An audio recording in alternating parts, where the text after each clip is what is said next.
is that it's stabilized for the lowest scenario, the lowest emission scenarios, and this is the result of 9 simulations, and this is the result for 10 simulations with the most extreme scenario, and this represents, as shown here, a huge change. Even if you might think, oh, this is only a few tenths in terms of pH, but you know it's logarithmic, so changes there are quite significant. If you look at the acidity, the pH of the last 25 million years, that pH has remained stable until now. And the projection for the end of the century are leading to an ocean that's significantly more acidic, with all the problems for ocean life that you can imagine if that really happens.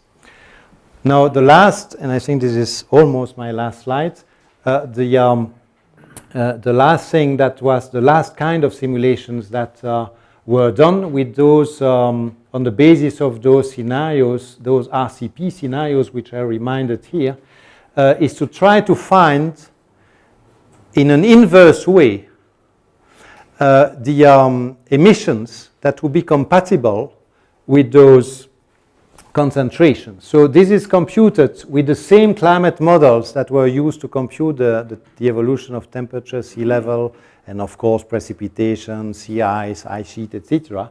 And you can see again, and this should not be a surprise because it was present in the previous report simulations, that this low scenario, the one that stabilizes temperature below 2 degrees barely, also gets to global negative emissions before the end of the century.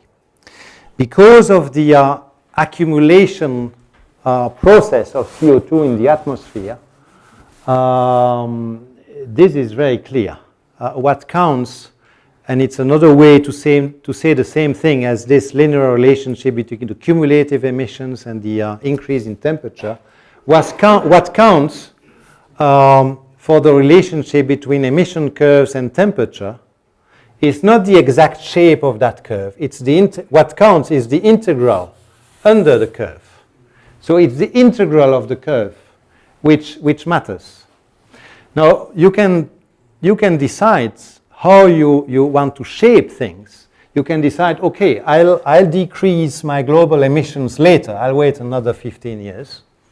You can get the same integral, the same area under the curve, then by just decreasing faster afterwards.